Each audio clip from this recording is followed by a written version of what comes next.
മുൻ മുഖ്യമന്ത്രി ഉമ്മൻചാണ്ടിയുടെ സ്മരണാർത്ഥം ഇന്ത്യൻ നാഷണൽ കോൺഗ്രസ് നാട്ടിക മണ്ഡലം കമ്മിറ്റി സ്നേഹസ്പർശം പദ്ധതി നടത്തി.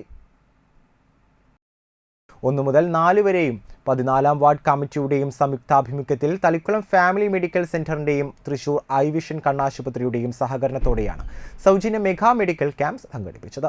സൗജന്യ മരുന്ന് വിതരണം, പ്രഷർ, ഷുഗർ, കൊളസ്ട്രോൾ, ECG പരിശോധനയും ഉണ്ടായിരുന്നു. കോൺഗ്രസ് മണ്ഡലം പ്രസിഡന്റ് PM സിദ്ദിഖ് ക്യാമ്പ് ഉദ്ഘാടനം ചെയ്തു. 2-ാം ward Congress committee president UB Manikandan അധ്യക്ഷനായി. Panchayat member KR Dasan, PK Nandanan, Babu Panakkal, PC Jayapalan, PM Subramanian, Jeeja Sivan, Sreedevi Sadanandan, Hema Preman, PV Sahadevan, MV Vimalkumar, Kannan Panakkal, Raghunath Nayarusseri, PK Sasi എന്നിവർ പങ്കെടുത്തു. ജനറൽ വിഭാഗത്തിൽ ഡോക്ടർ വിവേക് മുകുന്ദൻ, നേതൃ വിഭാഗത്തിൽ ഡോക്ടർ മോൻസി ജോസഫ് എന്നിവരുടെ സേവനവും ഉണ്ടായിരുന്നു.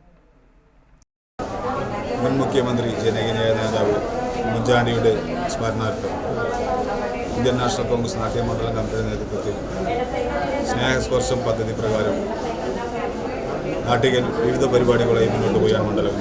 അതിൻ്റെ ഭാഗമായി വാർഡ് കോൺഗ്രസ് കമ്മിറ്റികളായ 1, 2, 3, 4, 14 വാർഡുകൾ സംയുക്തമായി തൃശ്ശൂർ ഐ വിഷൻ കണ്ണാശുപത്രിയും അതുപോലെ തന്നെ തളിക്കുളം ഹയ മെഡിക്കൽ ഫാമിലി മെഡിക്കൽ സെൻ്ററുകളുടെയും സഹകരണത്തോടുകൂടി ഇന്നിവിടെ ഒരു മെഡിക്കൽ ക്യാമ്പ് സംഘടിപ്പിച്ചു.